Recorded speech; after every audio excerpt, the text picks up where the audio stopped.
आज के क्लास में हम लोग कल के क्लास के लेक्चर का जो कि आपके इलेक्ट्रॉनिक कॉन्फ़िगरेशन या कहिए कि आपके क्वांटम नंबर का लेक्चर था उसी को जस्ट आगे बढ़ाएंगे। कल के लेक्चर में हमने देखा था कि इलेक्ट्रॉनिक कॉन्फ़िगरेशन के लिए क्या ज़रूरी है, हम लोगों को क्वांटम नंबर के इंफॉर्मेशन की ज़रूरत होती है। तो हम लोग उसी क्वांटम नंबर को पढ़ रहे थे और क्वांटम नंबर में हमने प्रिंट देखा कि हमारे पास टोटल 4 टाइप के क्वांटम नंबर होंगे, जिसमें कि पहला होगा प्रिंसिपल क्वांटम नंबर, ये एटम के साइज़ के बारे में बताएगा। फिर उसके बाद दूसरा होगा एजीमुथल क्वांटम नंबर, ये एटम के सबसेल के बारे में बताएगा, या कहिए कि ये क्या करेगा, आपको एटम के जो सबसेल होंगे उसके शेप के बारे में इंफॉर्मेशन देगा। और इसी से रिलेटेड तीसरा क्वांटम नंबर होगा जो आप लोग तीसरा क्वांटम नंबर होगा वो आपको क्या बताएगा, मैग्नेटिक क्वांटम नंबर जो होगा तीसरा क्वांटम नंबर, ये बताएगा कि किसी सबसेल में जो हमारे ऑर्बिटल होंगे वो ऑर्बिटल हम लोगों को 3 डायमेंशनल स्पेस में किस डायरेक्शन में ओरिएंटेड हैं, मतलब कि वो किस डायरेक्शन में हम लोग अगर जाएंगे तो हम लोगों को मैग्नेटिक क्वांटम मतलब कि वो स्पेस मिलेगा, 3 डायमेंशनल स्पेस मिलेगा जहां इलेक्ट्रॉन के फाइंड होने की पॉसिबिलिटीज़ मैक्सिमम है। तो हम लोग फिर से एक शॉर्ट रिविज़न कर ले। प्रिंसिपल क्वांटम नंबर क्या बताता है, हमें साइज़ ऑफ एटम बताता है। ये क्या बताता है, साइज़ ऑफ एटम के बारे में बताता है।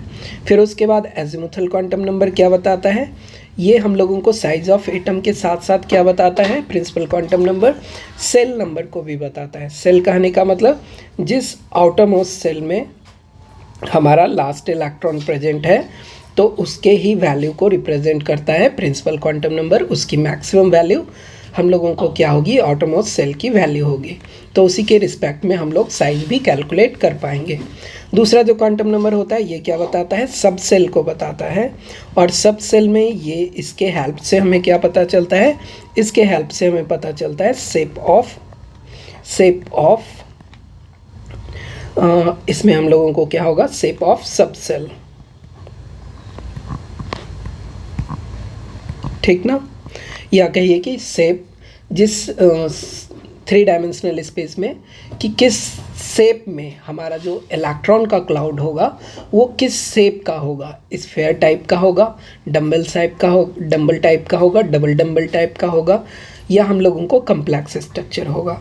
तो उसमें हम लोगों को इसी से पता चलता है, सब सेल से ही पता चलता है, ठीक ना। उसके बाद थर्ड क्वांटम नंबर है, ये क्या बताता है, ये बताता है हमारे सब सेल का जो क्या हो, सब सेल के अगर हम लोग सब सेल को भी क्या करते हैं, सब सेल के अंदर जितने ऑर्बिटल होते हैं उस ऑर्बिटल का किस पार्टिकुलर डायरेक्शन में ओरिएंटेशन है। कहने का मतलब कि अगर हम लोगों को एस सेल के लिए तो एक ही सब सेल, एस सब सेल के लिए एक ही हमारा ऑर्बिटल होगा, लेकिन हम लोगों को पी डी या एफ सब सेल में क्या होगा, एक से ज़्यादा ऑर्बिटल होगा। और वो जो ऑर्बिटल हैं किस डायरेक्शन में ओरिएंटेड है, तो उसी के बारे में इंफॉर्मेशन हमें किससे मिलता है, मैग्नेटिक क्वांटम नंबर से। तो मैग्नेटिक क्वांटम नंबर क्या बताता है, ऑर्बिटल के बारे में इंफॉर्मेशन देता है, और इसमें ऑर्बिटल का ओरिएंटेशन या कहिए direction of orbital in 3 dimensional space, in 3D space, ठीक ना। फिर मैग्नेटिक क्वांटम नंबर क्या बताएगा, ये इसको हम लोग आज के क्लास में ही देखने वाले हैं। तो इसी के एग्जाम्पल को हम लोग कंटिन्यू करते हैं। तो इसके एग्जाम्पल में हम लोगों को क्या था, हम लोग ऑर्बिटल एंगुलर मोमेंटम जिसकी वैल्यू 1 थी उसके क्रॉसपॉन्डिंग हम लोग magnetic quantum number find out किए थे। उसकी वैल्यू क्या हो रही थी, माइनस एल से स्टार्ट होते हुए 0 को इंक्लूड करते हुए प्लस एल तक वैल्यू जाता है। उसी तरह से अगर एल की वैल्यू 2 हो गई तो हम लोगों को मैग्नेटिक क्वांटम नंबर के क्या क्या वैल्यू होंगे, एम एल की वैल्यू हम लोगों को -2, -1, 0, 1 एंड 2 होंगे। और इसके क्रॉसपॉन्डिंग हम लोगों को क्या होगा, आपको पता है कि L = 2 मीन्स हमारा जो सब सेल है हमारा जो सब सेल है किस तरह का है? ये हम लोगों को सबसेल है डी ऑर्बिटल। और ये क्या होगा? ये होगा हम लोगों को डबल डम्बल होगा। इसमें स्ट्रक्चर कैसे होंगे? एक साथ 2 डम्बल इंक्लूडेड होंगे और इसी का ओरिएंटेशन 3 डायमेंशनल स्पेस में अलग अलग होगा। तो इसी को हम लोग डी को क्या करते हैं, डी के एमएल के अलग अलग वैल्यू के लिए कितने वैल्यू है हमारे पास? 5 डिफरेंट वैल्यू हैं और हर 5 डिफरेंट वैल्यू के लिए हम लोगों को जो डी का ऑर्बिटल होगा, इस डी के ऑर्बिटल को हम लोग डिवाइड करने वाले हैं। ये डी के ऑर्बिटल को हम लोग डिवाइड करेंगे 5 पार्ट में। मतलब डी ऑर्बिटल हमारा क्या होता है? 5 ऑर्बिटल में डिवाइडेड होता है। इसकी वैल्यू करस्पॉन्डिंग मान लो कि -1, -2, -1, 0, 1 एंड 2 सभी के लिए अलग अलग हो सकता है। और हम लोगों को ये इसके करस्पॉन्डिंग क्या होगा? D x y. ये क्या होगा? D y z. ये क्या हो जाएगा? डी एक्स, ये जेड एक्स, जेड एक्स। ये क्या हो जाएगा? D x square y square. और ये क्या हो जाएगा? D z square. तो इसके करस्पॉन्डिंग हम लोगों को ये ओरिएंटेशन मिल सकता है। इसका अगर अरेंजमेंट चेक करो तो ये कैसा अरेंजमेंट होगा? ये एक्स एक्सिस और ये वाई एक्सिस। ये मान लीजिए कि वाई एक्सिस, ये एक्स एक्सिस। तो डी एक्स वाई क्या होगा? एक्स एक्सिस और वाई एक्सिस के बीच का जो एरिया है, जिस साइड में भी हम लोगों को ये डंबल होगा, इसमें 2 डंबल होंगे। हमें पता है कि हमारे पास क्या होने वाला है? डबल डंबल होने वाला है। तो इसमें स्ट्रक्चर इसका कैसा होगा? इस तरह का स्ट्रक्चर, एक्स एक्सिस और वाई एक्सिस के इधर, फिर इधर भी हमारा क्या हो गया? ये हो गया हमारा -x और -y। तो ये दूसरा एक्सिस हमारा का किधर होगा? इस तरह से अरेंज होगा। इसको हम लोग क्या कहेंगे? D x y. ये दोनों एक्सिस, एक्स एक्सिस और वाई एक्सिस के बीच का एरिया, ठीक है। उसी तरह से अगर हम लोगों को क्या करना हो? डी वाई जेड को कंप्लीट करना हो, डी वाई एक्सिस, और मान लीजिए कि जेड एक्सिस किधर होगा? जेड एक्सिस होगा आपको इधर होगा, परपेंडिकुलर ही होगा ये।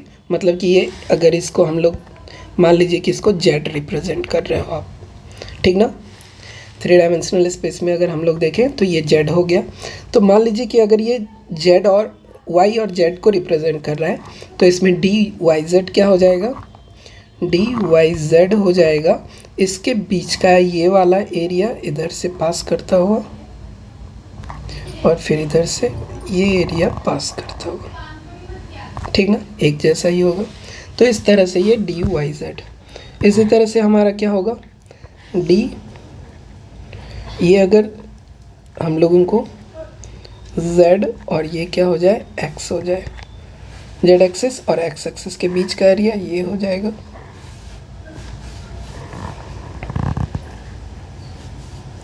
ठीक ना। अब इसके बाद क्या होने वाला है? D x square y square. कहने का मतलब ये x एक्सिस और y एक्सिस दोनों को कवर करेगा। इसमें क्या होने वाला है? एक्स स्क्वायर कहने का मतलब x एक्सिस को कवर कर रहा है और वाई एक्सिस, वाई स्क्वायर कहने का मतलब ये वाई एक्सिस को कवर कर रहा है। ये क्या कर रहा है?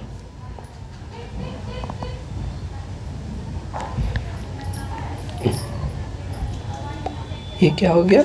ये हो गया d x square y square. Last वाला जो होता है वो क्या होता है? D z square. Z square में क्या होगा? मान लो कि ये जेड एक्सिस है तो सिर्फ जेड एक्सिस के क्रॉसपॉन्डिंग हम लोगों को मिलेगा। बाकी जो दूसरे एक्सिस है उसके क्रॉसपॉन्डिंग हम लोगों को इस तरह से ये दिखाई देगा। तो इसको हम लोग क्या कहेंगे? डी जेड स्क्वायर कहेंगे, ठीक ना। तो इस तरह के इसके शेप होंगे। फिर इसके बाद हम लोगों को क्या है? जो लास्ट क्वांटम नंबर है, जो कि हम लोग उसको क्या कहते हैं? Spin quantum number.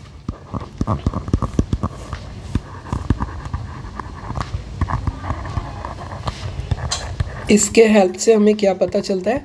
इसके हेल्प से हमें पता चलता है कि इस ऑर्बिटल में, हर ये जो ऑर्बिटल है, इस ऑर्बिटल में हमारे मैक्सिमम 2 ही इलेक्ट्रॉन हो सकते हैं। एक होगा अप स्पिन तो दूसरा डाउन स्पिन। या कहिए कि इसके हेल्प से हम लोग क्या बता सकते हैं? इसके हेल्प से हमें बता सकते हैं, इसको हम लोग रिप्रेजेंट पहले कैसे करते हैं? इसको हम लोग रिप्रेजेंट करते हैं m और s से, ठीक ना। It is represented by ms, या इसको it is denoted by ms।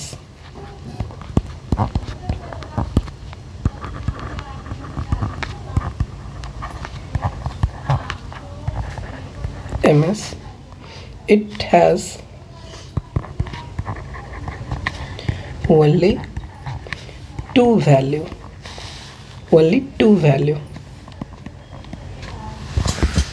plus half and minus half.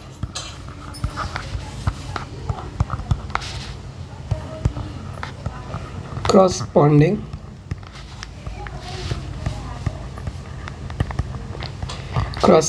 to clockwise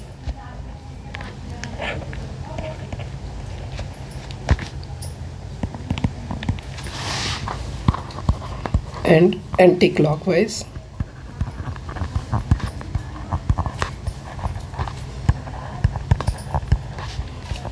rotation of electron on its own axis. कहने का मतलब है कि अगर इलेक्ट्रॉन कहीं पे भी इलेक्ट्रॉन होता है, वो क्या करता है अपने ही एक्सिस पे, या तो क्लॉकवाइज डायरेक्शन में। क्लॉकवाइज डायरेक्शन क्या होता है? क्लॉकवाइज आपको घड़ी पता है ना, कि घड़ी की सुई जिस तरफ से मूव करती है, ये अगर आपको 12 है, ये 1 है, ये 2 है, कहने का मतलब ये इस डायरेक्शन में मूव कर रहा है, तो ये क्लॉकवाइज डायरेक्शन हो गया। ये क्या डायरेक्शन हो गया? क्लॉकवाइज डायरेक्शन हो गया। इसी डायरेक्शन में अगर ये रोटेट करते रहे हमारा इलेक्ट्रॉन, तो इसको हम लोग क्या कहेंगे? क्लॉकवाइज डायरेक्शन कहेंगे। और इसके क्रॉसपॉन्डिंग हम लोग एमएस की जनरल वैल्यू हम लोग क्या इसको प्रोवाइड करते हैं? एमएस की वैल्यू हो जाती है इसके क्रॉसपॉन्डिंग प्लस हाफ। ये प्लस हाफ और माइनस हाफ में से कोई भी वैल्यू कंसीडर कर सकता है, लेकिन एक बार अगर आप क्लॉकवाइज के लिए प्लस हाफ डिसाइड कर रहे हैं किसी भी एटम में, तो सभी सेल में, सभी सब सेल में, या जहाँ भी इलेक्ट्रॉन प्रेजेंट है, उसकी क्लॉकवाइज डायरेक्शन को आप प्लस हाफ से ही रोटेट करेंगे, डिनोट करेंगे। अगर दूसरे इलेक्ट्रॉन के लिए डायरेक्शन हमारा क्या है? डायरेक्शन अब क्या हो गया? Anti clockwise. एंटी क्लॉकवाइज कहने का मतलब क्लॉक के अपोजिट डायरेक्शन में रोटेट करेगा। सेम एक्सिस पे, मतलब कि अपने ही एक्सिस पे रोटेट करेगा, तो इसका डायरेक्शन किधर हो जाएगा? इधर। तो इसके लिए हम लोग अगर एक के लिए प्लस हाफ डिनोट कर रहे हैं, तो दूसरे के लिए क्या हो जाएगा? ये माइनस हाफ हो जाएगा। ये टोटल अपने कन्वेंशन पे है, इसमें कोई भी हम लोगों को इसका आर्ग्यूमेंट नहीं है कि हम लोग क्लॉकवाइज को ही माइनस हाफ कहेंगे या प्लस हाफ कहेंगे। आप फ्री हो, किसी को भी एज्यूम कर सकते हो। जब एक बार एज्यूम कर लिए तो उसी को फॉलो अप करेंगे पूरे इलेक्ट्रॉनिक कॉन्फ़िगरेशन में, मतलब कि पूरे एलिमेंट एटम के लिए सेम रहेगा एंटी क्लॉकवाइज।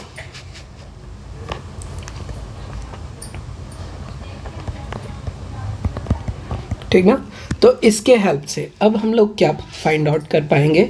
अब हम लोगों को क्वांटम नंबर के हेल्प से क्या पता चला? क्वांटम नंबर के हेल्प से पता चला कि हमारे किस सेल में, मान लो कि हमारे n equal to second shell, तो n equal to second shell के लिए हम लोगों को ये क्या बता रहा है? आपको ये सेल बता रहा है। n equal to second shell में कितने सब सेल होंगे? सब सेल। इसकी कैसे पता चलती है? ये पता चलता है L के वैल्यू से। L की वैल्यू कितनी होगी? n इक्वल टू 2 के क्रॉसपॉन्डिंग, तो L की 2 वैल्यू होगी। कौन कौन सी वैल्यू होगी? 0 एंड 1, इससे ज़्यादा हो नहीं सकता है। तो हमारे सेकंड सेल में 2 सब सेल होंगे, ठीक ना? और हर सब सेल को हम लोग रिप्रेजेंट कैसे करते हैं? L इक्वल टू 0 को हम लोग S से रिप्रेजेंट करते हैं, L इक्वल टू 1 को हम लोग P से रिप्रेजेंट करते हैं। तो हम लोग देखेंगे कि जब भी हमारा सेकंड सेल होता है, तो सेकंड सेल में हम लोग क्या लिखते हैं? 2S लिखते हैं और 2P लिखते हैं, ठीक ना? उसी तरह से अगर हम लोग फर्स्ट सेल के लिए बात करते हैं, n इक्वल टू 1 के लिए बात करते हैं, तो हम लोगों को सेल नंबर क्या हो गया? सेल इक्वल टू 1 हो गया। ये किस चीज़ को रिप्रेजेंट कर रहा है? n इक्वल टू 1 सेल को रिप्रेजेंट कर रहा है। तो इसके क्रॉसपॉन्डिंग हम लोगों को सब सेल क्या होगा? सब सेल सिर्फ L इक्वल टू 0 होगा। L इक्वल टू 0 कहने का मतलब P सब सेल, L इक्वल टू 0 कहने का मतलब S सब सेल, ठीक ना? तो आपको ये भी पता चल गया क्यों हम लोग 1 में फर्स्ट सेल में सिर्फ एक ही सब सेल को रिप्रेजेंट करते हैं। इसमें क्या हो गया? 1s ही हो गया, सिर्फ 1s होगा क्योंकि l is equal to only 0 value is possible. ठीक ना। अब हर सब सेल को हम लोग क्यों डिवाइड करते हैं ब्लॉक में? मान लो कि अगर l इज इक्वल टू 0 है तो आपके बॉक्सेस 1 बॉक्स क्यों होते हैं, सिंगल बॉक्स क्यों होता है? क्योंकि आपको पता है कि ये बॉक्सेस किसके क्रॉसपॉन्डिंग है, ये बॉक्सेस हैं आपको ml के क्रॉसपॉन्डिंग। ml कहने का मतलब ऑर्बिटल, ये l इज इक्वल टू 0 कहने का मतलब क्या था? सब सेल। सब सेल कौन सा सब सेल? एस सब सेल। कौन सा सब सेल था ये? एस सब सेल। तो एस सब सेल को हम लोग कितने बॉक्स में ऑर्बिटल में डिवाइड करते हैं? l इज इक्वल टू 0 के लिए ml is equal to only 0 value. ठीक ना। तो इसमें क्या होता है? सिर्फ 0 वैल्यू होता है। तो इसमें कितने बॉक्सेस होंगे? इसमें सिंगल 1 बॉक्स होगा। इसमें ऑर्बिटल, नंबर ऑफ ऑर्बिटल क्या हो गया?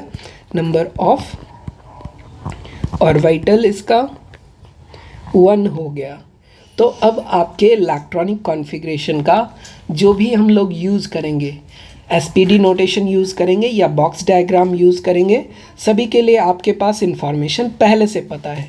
अगर हम लोग इस चीज़ को नहीं देखते, अगर हम लोग क्वांटम नंबर के बारे में पहले से नहीं जानते, तो आपको पता ही नहीं चलता कि हम लोग क्यों फर्स्ट सेल में एक ही सब सेल रखे हुए हैं, सेकेंड सेल में 2 सब सेल रखे हुए हैं, थर्ड सेल में 3 सब सेल रखे हुए हैं, और क्यों हम लोग एस ऑर्बिटल को, एस सब सेल को 3 ऑर्बिटल में डिवाइड किए हुए हैं। मतलब कि एस सब सेल को हम लोग सिंगल ऑर्बिटल में डिवाइड किए हुए हैं, पी सब सेल को हम लोग 3 ऑर्बिटल में डिवाइड किए हैं, डी सब सेल को क्यों हम लोग 5 ऑर्बिटल में डिवाइड किए हैं। ये सारे इन्फॉर्मेशन हम लोगों को इसी क्वांटम नंबर के हेल्प से आता है, और उसी क्वांटम नंबर के हर ऑर्बिटल में अब हमारे पास पॉसिबल है कि हमारी जो स्पिन की वैल्यू होगी, एक होगा क्लॉकवाइज, दूसरा क्या होगा? Anti clockwise. मीन्स हर ऑर्बिटल में हमें 2 इलेक्ट्रॉन रखने की फ्रीडम होगी, या कहो कि 2 इलेक्ट्रॉन विथ अपोजिट स्पिन हमारे हर ऑर्बिटल में प्रेजेंट होगा। और अब इसी के हेल्प से हम लोग इलेक्ट्रॉनिक कॉन्फ़िगरेशन स्टार्ट करेंगे। तो अभी देख लेते हैं कुछ और भी सब सेल, जैसे कि एल सब सेल था। इसका कौन सा सब सेल था? ये एस सब सेल था। एल इज इक्वल टू 0 के लिए एस सब सेल था, और एम एल इसकी वैल्यू क्या हुई? एक ही सिंगल वैल्यू आया। अगर एल इज इक्वल टू 1 होता तो ये कौन सा सब सेल होता? पी सब सेल। इसमें एम एल की वैल्यू क्या होगी? एम एल की वैल्यू -1, 0 एंड 1 होगा। कहने का मतलब जो पी सब सेल है, इसको हम लोग क्या करेंगे? 3 बॉक्सेस में, या कहो कि 3 ऑर्बिटल में इसको हम लोग डिवाइड करेंगे। कितने ऑर्बिटल हो गए? 3 ऑर्बिटल। ठीक ना। फिर उसके बाद अगर हम लोगों को एल की वैल्यू कितनी होती? 2 होती। ये कौन सा सब सेल होता? डी सब सेल होता। इसमें कितने हम लोगों को ऑर्बिटल होंगे? एम एल की वैल्यू चेक कर लीजिए, -2, -1, 0, 1 एंड 2। टोटल कितने ऑर्बिटल हो गए? 5 ऑर्बिटल। तो हम लोगों को क्या होगा? डी सब सेल अगर होता, ये पी था, ये अगर डी सब सेल होता तो इसकी वैल्यू कितनी होती? 5 डिफरेंट वैल्यू होते, इसमें 5 ऑर्बिटल होते। तो इसी तरह से हम लोगों को अब पता चल गया कि क्यों हमारा डी सब सेल 5 डिफरेंट बॉक्सेस में डिवाइडेड है, पी सब सेल हमें 3 डिफरेंट बॉक्सेस में डिवाइडेड है, और लास्ट हम लोगों को एफ सब सेल अगर हो जाता है, एल इज इक्वल टू 3 हो जाए, तो ये कौन सा सब सेल हो जाएगा? एफ सब सेल हो जाएगा। और एफ सब सेल में हम लोग इसको कैसे डिवाइड करते हैं? एफ सब सेल में एम एल की वैल्यू क्या होगी? एम एल की value -3, -2, -1, 0, 1, 2, 3 means total 7 different value, और हर वैल्यू के लिए एक ऑर्बिटल हमारे पास प्रेजेंट होगा। तो हमारे एफ सब सेल में क्या होगा? एफ सब सेल में हमें 7 बॉक्सेस मिलेंगे। कितने बॉक्सेस मिलेंगे? 7 बॉक्सेस। तो ये 3 बॉक्सेस, ये 4 बॉक्सेस, 5, 6 एंड 7। ठीक ना। -3 के क्रॉसपॉन्डिंग -2, -1, 0, 1, 2, 3। ये वैल्यू हो गया -2, -1, 0, 1, 2। ये वैल्यू हो गया -1, 0 और 1। ठीक है। तो अब हम लोग इलेक्ट्रॉनिक कॉन्फ़िगरेशन सीखने के लिए या उसके डिफरेंट रूल को देखने के लिए अब हमारे पास सफिशेंट इन्फॉर्मेशन है। ठीक ना। और इसी के हेल्प से हम लोग स्टार्ट करते हैं इलेक्ट्रॉनिक कॉन्फ़िगरेशन। क्या होता है बच्चे हम लोगों को इलेक्ट्रॉनिक कॉन्फ़िगरेशन? Electronic configuration. ये क्या होता है? इलेक्ट्रॉनिक कॉन्फ़िगरेशन कहने का मतलब है कि arrangement of electron in an atom. Electronic configuration कहने का मतलब क्या हो गया?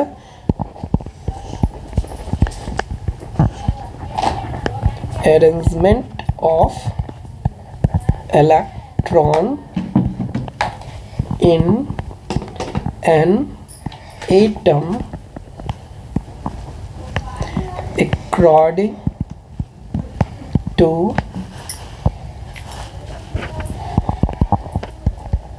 increasing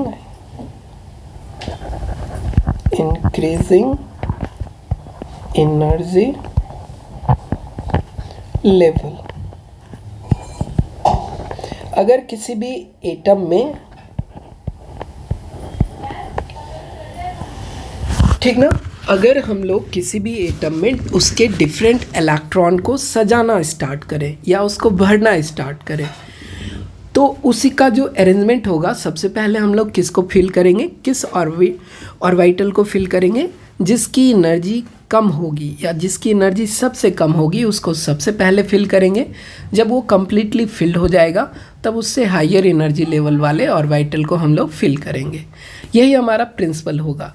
चाहे इलेक्ट्रॉनिक कॉन्फ़िगरेशन को हम लोग ऑफ वाव प्रिंसिपल से पढ़ें या हम लोग इलेक्ट्रॉनिक कॉन्फ़िगरेशन को N+L रूल से पढ़ें, तो हमारा इलेक्ट्रॉनिक कॉन्फ़िगरेशन अरेंज करने के लिए हमारे पास मेनली टू टाइप्स के मेथड होंगे। फर्स्ट मेथड होगा कौन सा? ऑफ बाउ प्रिंसिपल। ऑफ बाउ प्रिंसिपल में क्या है? ऑफ बाउ प्रिंसिपल ये हमारा एक लैटिन वर्ड है जिसमें कि ऑफ बाउ कहने का मतलब है बिल्डिंग ब्लॉक्स, मतलब कि ब्लॉक्स को बनाना या किसी भी चीज़ को फिल करना, ठीक ना।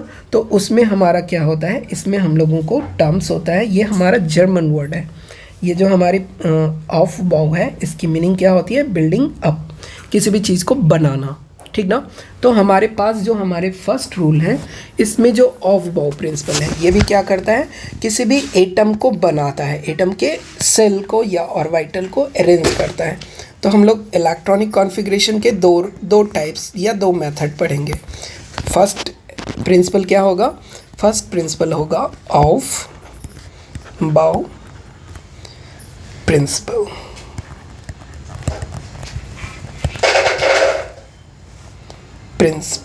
ठीक ना। दूसरा मेथड क्या होगा? N+L rule. फर्स्ट मेथड क्या होगा? ऑफ बाउ प्रिंसिपल। दूसरा मेथड क्या होगा? N+L rule. N+L rule. तो पहले से स्टार्ट करते हैं, फर्स्ट वन से ही स्टार्ट करते हैं हम लोग। ये आप क्लास 10 में भी पढ़े होंगे, लेकिन आपको उस समय एक्सप्लेन नहीं किया गया होगा कि क्यों फर्स्ट सेल में एक ही ऑर्बिटल को 1s को ही रिप्रेजेंट करते हैं और सेकेंड सब सेल में हम लोग जो हमारा सेकेंड सेल होता है उसमें 2 सब सेल को रिप्रेजेंट करते हैं। क्यों उस तरह के अरेंजमेंट को हम लोग शो करते हैं, ठीक ना।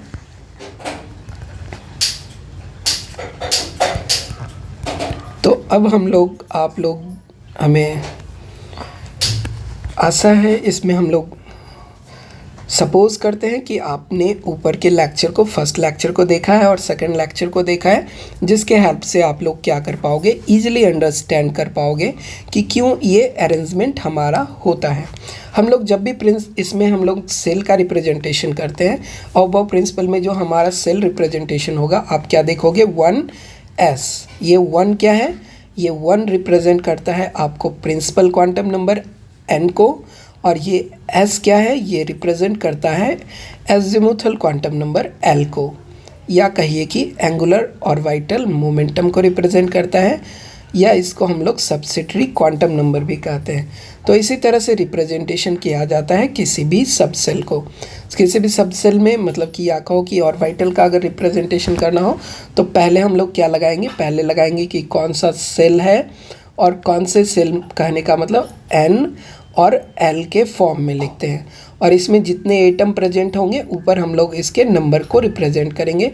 मान लो कि A एटम प्रेजेंट है या B एटम प्रेजेंट है, तो इस तरह से इसका इलेक्ट्रॉनिक कॉन्फ़िगरेशन होता है, ठीक ना। तो हम लोग इसमें रिप्रेजेंटेशन स्टार्ट करते हैं। ऑबो प्रिंसिपल में आपको क्या होगा, फर्स्ट सेल, हम लोगों को फर्स्ट सेल को कैसे रिप्रेजेंट करते हैं, फर्स्ट सेल को हम लोग 1 से रिप्रेजेंट करते हैं और इसके साथ सब सेल क्या होता है, फर्स्ट सेल में एक ही सब सेल होता है S, तो इसको हम लोग रिप्रेजेंट करेंगे 1S से।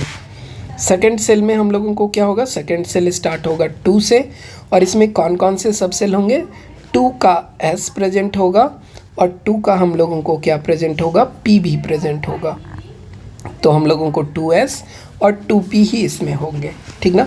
तो इस तरह से इसको हम लोग रिप्रेजेंट करते हैं। फिर तीसरे वाले में क्या क्या प्रेजेंट होगा, तीसरे वाले में हमें 3 का S, 3 का P और 3 के साथ क्या होगा, 3D भी प्रेजेंट होगा।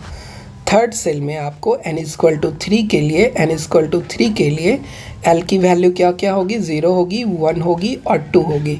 0 के लिए ये S हो गया, 1 के लिए ये P हो गया और 2 के लिए क्या हो गया, D हो गया।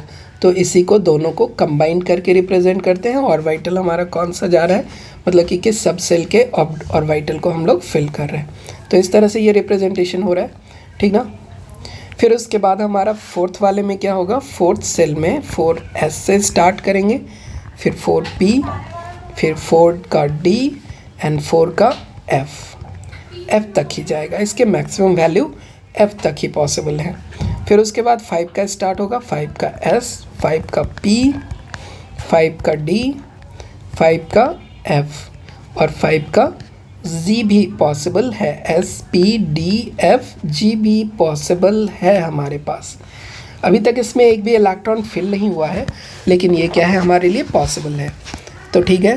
फिर उसके बाद 6 को चेक करेंगे, 6 का S, 6 का P, 6 का D, 6 का F, 6 का G और 6 का क्या हो जाएगा, H भी हो जाएगा। इसी तरह से 7 के लिए चेक करें, 7 का S, 7 का P, 7 का D, 7 का F, 7 का G, 7 का H और 7 का I पॉसिबल है। 8 का भी स्टार्ट होगा, 8 का S, 8 का P, स्टार्ट करते करते 8 का D, 8 का F, 8 का G, 8 का H, 8 का I, 8 का J भी पॉसिबल है। लेकिन अब अगर हम लोग देखें इसको, हम लोग इसकी एनर्जी लेवल कैसे रिप्रेजेंट करते हैं। इसके एनर्जी लेवल को रिप्रेजेंट करने के लिए हम लोग क्या करते हैं, इसको क्रॉस करते हैं। क्रॉस कैसे करते हैं, जस्ट एक इस तरह के लाइन से, ठीक ना। जो लाइन आपका पहले क्रॉस किया जा रहा है, जो लाइन आपको फर्स्ट टाइम में क्रॉस होगा, उसकी एनर्जी लेवल क्या है, लो एनर्जी लेवल है। इसकी एनर्जी लेवल क्या है, लोएस्ट, सबसे कम एनर्जी लेवल किसका है, 1S का। उसके बाद किसकी एनर्जी लेवल है, इससे थोड़ा सा हायर एनर्जी लेवल होगा 2S का। उसके बाद फिर कौन कट क्रॉस हो रहा है, क्रॉस हो रहा है आपको 2P एंड 3S। इसी वर्टिकल, मतलब कि ये आपको कहिए कि ये जो स्लेंट लाइन है या तिरछा लाइन है, ये जिस जिस ऑर्बिटल को पहले कटेगा उसकी एनर्जी लेवल क्या होगी, लोअर होगी। जो सबसे लास्ट में कटेगा उसकी एनर्जी लेवल क्या होगी, सबसे हायर होगी, और इलेक्ट्रॉन भी उसमें सबसे बाद में इंटर करेगा। तो इस तरह से हम लोग इसके अरेंजमेंट को देख सकते हैं कि हम लोगों को इसके ऑर्बिटल के एनर्जी लेवल का ऑर्डर क्या है। तो इस तरह से आप देखो कि अगर 4F क्रॉस हो रहा है तो 4F क्रॉस होते ही क्या हो रहा है कि 7 के S तक हम लोग पहुंच चुके हैं। अभी तक हम लोग किसको किसको फिल कर चुके हैं, ये क्रॉसिंग हो चुका है। थोड़ा सा इसको ठीक से अरेंज करें,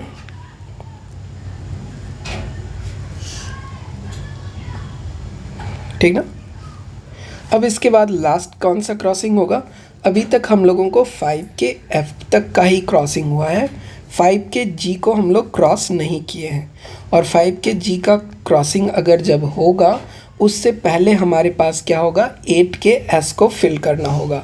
अभी तक हम लोग 8 में एक भी इलेक्ट्रॉन फिल नहीं कर पाए हैं, मतलब कि अभी हमारा एटॉमिक नंबर इतना ज़्यादा हमें नहीं मिला है कि 8S के इलेक्ट्रॉन को फिल कर पाए। हम लोगों को अभी तक के जितने भी इलेक्ट्रॉन मिले हुए हैं वो 7 के P तक में ही ख़त्म हुआ है। हमारा जो लास्ट इलेक्ट्रॉन कहाँ ख़त्म हुआ है, एंड हो रहा है 118 इलेक्ट्रॉन के साथ जो एटॉमिक नंबर है यहाँ तक फिल हुआ है। अगर 119 और 20 आएगा तो वो 8s को सबसे पहले फिल करेगा। ये 119 और 120 के लिए है। और फिर उसके बाद जब कोई भी एलिमेंट डिस्कवर्ड होगा तो वो कहाँ होगा, सबसे पहले हम लोगों को वो 5 के जी में फिल होना स्टार्ट होगा। कहने का मतलब कि अगर आपसे कोई क्वेश्चन पूछा जाए कि 5 का जी सबसे पहले कब फिल होगा, जब आपका एटॉमिक नंबर 121 आपको मिल जाए, ठीक ना। जैसे ही आपको 121 का एलिमेंट मिलेगा तो वो सबसे पहले किस में जाएगा, 5 के जी में जाएगा। फिर वो उसको कंप्लीट करने के बाद तब 6 के एफ में, तब जाके 7 के डी और 8 के पी के बाद वो 9 के एस को फिल करेगा। तो ये हमारे पास अभी नहीं है। ये हमारे पास अभी क्या है, ये वाला हमारा अभी का एलिमेंट फिल नहीं हुआ है। ये वाली जो वैल्यू है ये अभी हम लोगों को मिला नहीं है, इसमें से कोई भी अभी नहीं मिला है। तो हमारा अभी का क्या है, अभी हम लोग जस्ट यहीं तक रीच किए हुए हैं। तो इसी के ऑर्डर को अगर हम लोग फॉलो करें या याद रखें तो हमारे पास सारे के सारे इन्फॉर्मेशन मिल जाएंगे। हमारा ऑर्डर क्या हो जाएगा, हमारा ऑर्डर होगा सबसे कम एनर्जी लेवल किसका है, 1s का।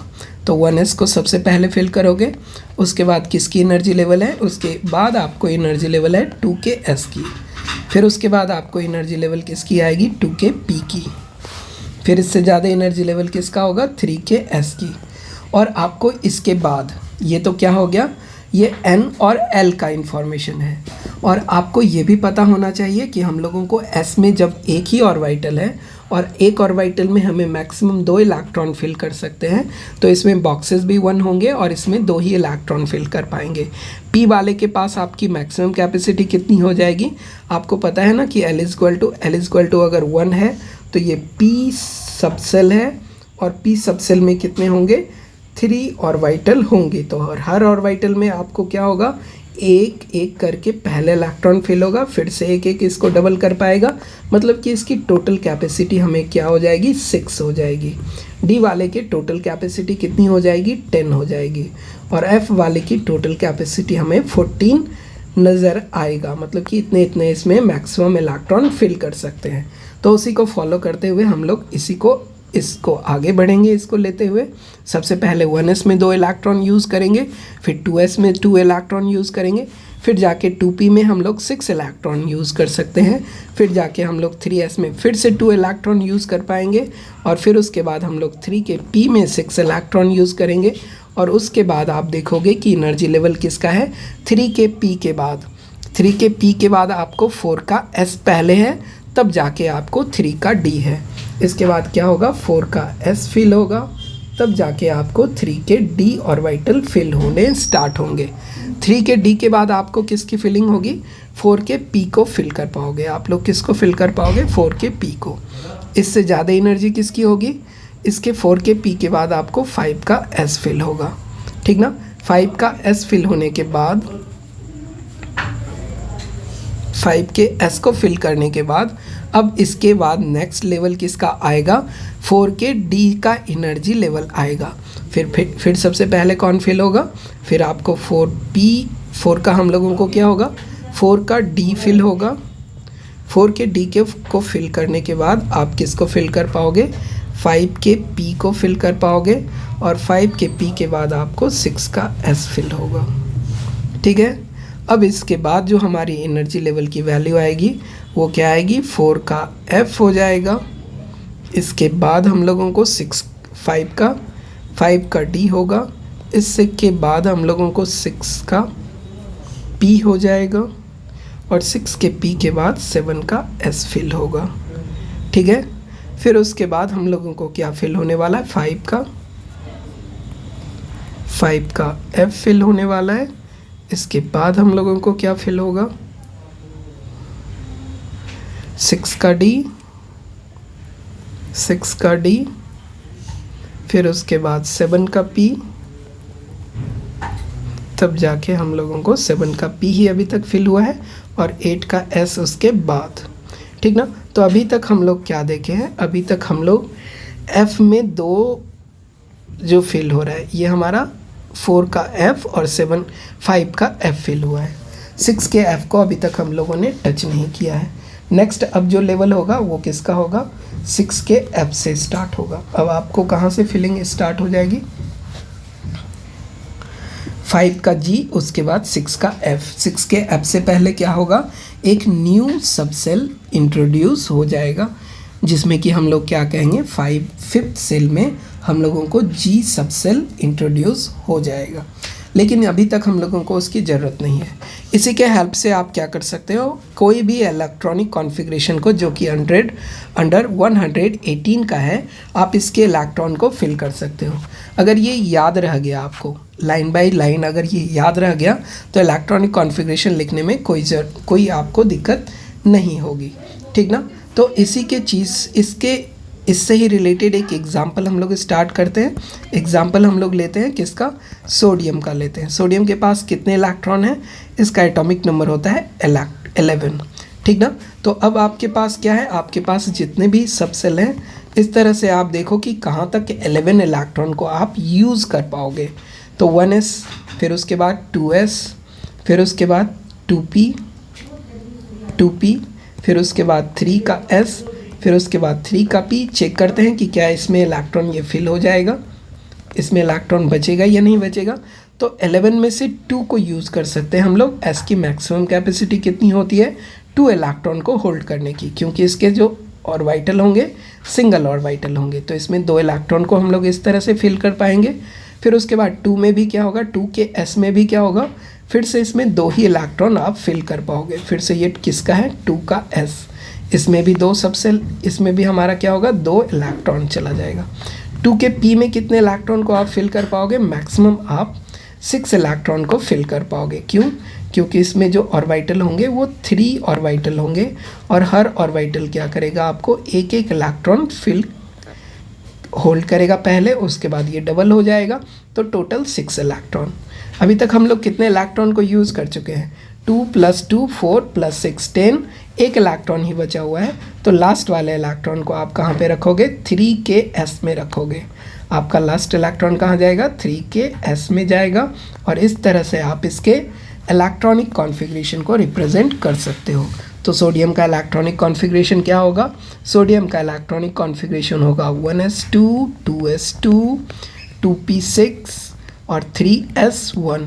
और इस रिप्रेजेंटेशन को हम लोग क्या कहते हैं, इस रिप्रेजेंटेशन को कहते हैं SPD नोटेशन। इसको क्या कहते हैं, SPD नोटेशन, ठीक है। और ये जो हम लोग यूज़ कर रहे हैं ये SPD नोटेशन है, और ये क्या है हमारा, ये हमारा ऑर्बिटल डायग्राम है। जो बॉक्स अगर हम लोग यूज़ कर रहे हैं, 1 का s लिख रहे हैं, 2 का s लिख रहे हैं, और बॉक्सेस में इलेक्ट्रॉन फिल कर रहे हैं, इसको हम लोग कहते हैं ऑर्बिटल डायग्राम। इसको हम लोग क्या कहते हैं, ऑर्बिटल डायग्राम, ठीक ना। तो इलेक्ट्रॉनिक कॉन्फ़िगरेशन को रिप्रेजेंट करने का 2 तरीका, एक तरीका हो गया SPD नोटेशन और दूसरा हो गया ऑर्बिटल डायग्राम। ऑर्बिटल डायग्राम में हमें पूरा क्लियर होता है कि कौन सा इलेक्ट्रॉन किस डायरेक्शन में ओरिएंटेड है, लेकिन हमारा SPD नोटेशन में हमें ये पता नहीं चलता है कि कौन सा इलेक्ट्रॉन हमारा किस डायरेक्शन में ओरिएंटेड है, या वो पेयर है, या वो हम लोगों को सिंगल इलेक्ट्रॉन प्रेजेंट है, इसका हमें पता नहीं चलता है। तो अगर जब भी आपको सिंगल इलेक्ट्रॉन या पेयर इलेक्ट्रॉन या मैग्नेटिक मोमेंट के बारे में भी इंफॉर्मेशन आपको गेन करना होगा, या उसके बारे में आपको इन्फॉर्मेशन देना होगा, तो आप ऑर्बिटल डायग्राम यूज़ करेंगे। उससे हमें पता चलेगा कि कितने नंबर ऑफ़ इलेक्ट्रॉन हमारे सिंगल हैं, कितने नंबर ऑफ़ इलेक्ट्रॉन हमारे पेयर में प्रेजेंट हैं, ठीक है। तो इसके बाद दूसरा इलेक्ट्रॉनिक कॉन्फ़िगरेशन देखते हैं। मान लो कि आपको स्कैंडियम 21 से ले रहे हैं, 21 अगर आपका है तो इसके इलेक्ट्रॉनिक कॉन्फ़िगरेशन क्या हो जाएंगे, 1 के s, 2 का s, 2 का p, 3 का s, 3 का p, 3 का d, 4 का s। ये 3 के d को हम लोग क्या करते हैं, 3 के d का ऑर्डर देखिए, 3 के d को हम लोग क्या करते हैं, 3 के d को हम लोग 4 के s के बाद फिल करते हैं। कहने का मतलब आप जो भी रिप्रेजेंट कर रहे हो उसको हम लोग क्या करेंगे, इसको हम लोग सो यहाँ पे कर रहे हैं, लेकिन इसको फिल क्या करेंगे, अगर इसमें इलेक्ट्रॉन फिल करना हो तो पहले 4s में फिल करेंगे, अगर हमारे पास इलेक्ट्रॉन बचे हुए रहेंगे तब जाके उसको 3k-d में फिल करेंगे। तो देखिए इसका इलेक्ट्रॉनिक कॉन्फ़िगरेशन क्या होगा, हमारे पास टोटल कितने इलेक्ट्रॉन हैं, 21 में से 2 को यूज़ कर लिए बचा 19 में से 2 को यूज़ कर लिए बचा 17 में से 6 को यूज़ कर लिए बचा 11, कितना बचा हमारे पास 11 बचा, 11 में से फिर से 2 यूज़ कर लिए, कितना बचा 9 में से 6 को यूज़ कर लिए, कितना बचा 3 में से 2 को यूज़ पहले आपको यहाँ करना होगा। अब बचा कितना, 1 इलेक्ट्रॉन, तो 1 इलेक्ट्रॉन कहाँ आ जाएगा, यहाँ पे आ जाएगा। यही इसके इलेक्ट्रॉनिक कॉन्फ़िगरेशन का स्ट्रक्चर होगा, इसी को हम लोग इसके इलेक्ट्रॉनिक कॉन्फ़िगरेशन में रिप्रेजेंट करेंगे। तो हम लोगों को स्कैंडियम का इलेक्ट्रॉनिक कॉन्फ़िगरेशन क्या हो जाएगा, 1s2 2s2 2p6 3s2 3p6 3d1 and 4s2। ठीक है, इसका जो ऑर्बिटल डायग्राम होगा तो इसके लास्ट सेल का अंदर यहाँ तक का ऑर्बिटल डायग्राम तो आपको पता है कि हर सब सेल क्या होगा 1s, अगर 1s है तो इसमें 2 इलेक्ट्रॉन फिल कीजिए, एक अप एंड डाउन्स 1s, इसका क्या होगा, फिर से इसको हम लोग फिल करेंगे 2 इलेक्ट्रॉन के साथ 2s, फिर से उसके बाद 2 के p को फिल करना है, तो इसमें कितने इलेक्ट्रॉन हो जाएंगे, 6 इलेक्ट्रॉन, ये 2 का p, इसका इलेक्ट्रॉन 3 का s हो जाएगा 3s, 3 का p क्या हो जाएगा, फिर से ये कम्प्लीटली फिल्ड होगा,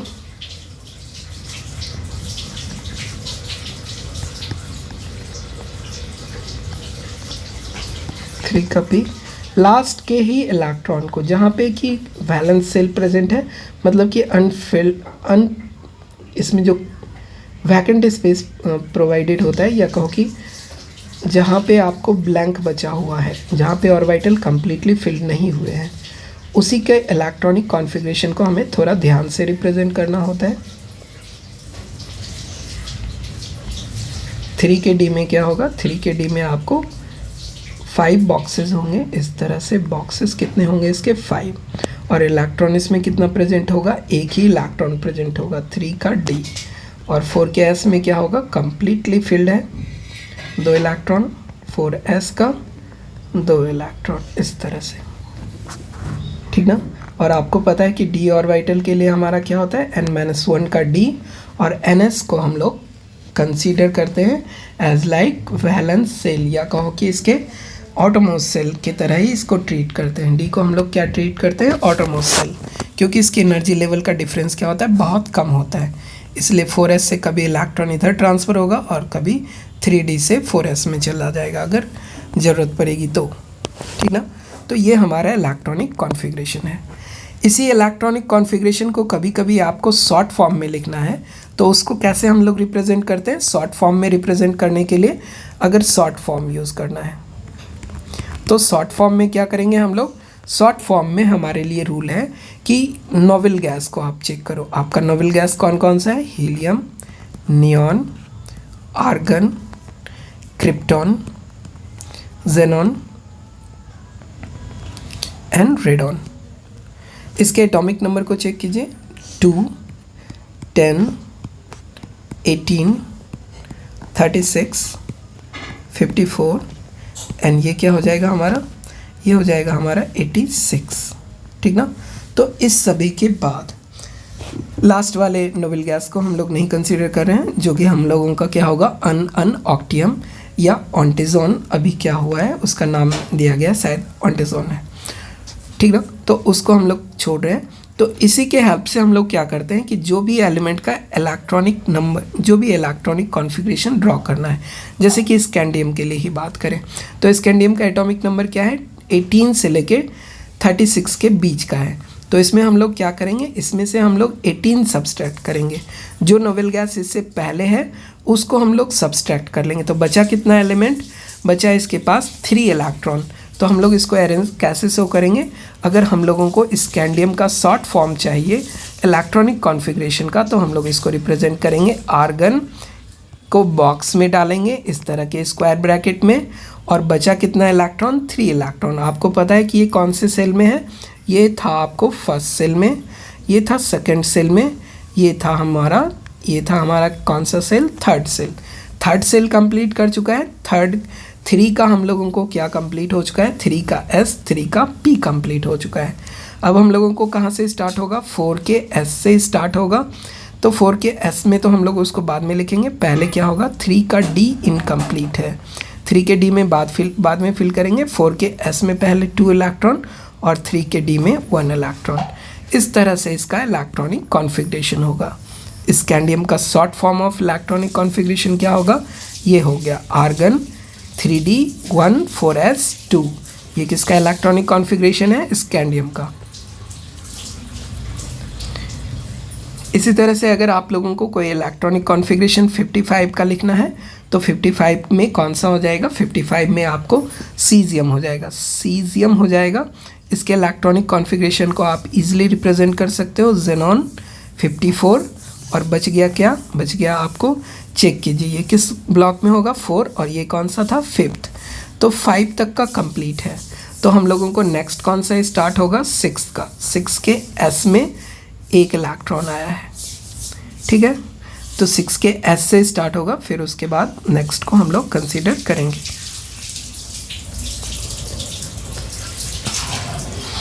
ठीक है, आज के क्लास को हम लोग यहीं पे स्टॉप करेंगे।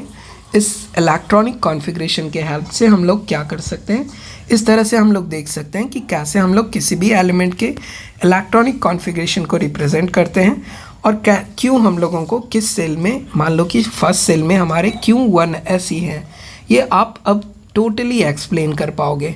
सेकेंड सेल में आपको क्यों 2s एंड 2p ओनली है, क्यों इसमें 2 के p के बाद आपको 2 का d क्यों नहीं है, या हम लोगों को सिर्फ इसमें इसके f क्यों नहीं है, ये सारे के सारे इन्फॉर्मेशन अब आपको पता है। अब आप इसके हेल्प से किसी भी एलिमेंट के इलेक्ट्रॉनिक कॉन्फ़िगरेशन को लिख सकते हो। आज के क्लास को हम लोग यहीं इन करेंगे। नेक्स्ट क्लास में हम लोग N+L रूल के साथ इलेक्ट्रॉनिक कॉन्फ़िगरेशन सीखेंगे।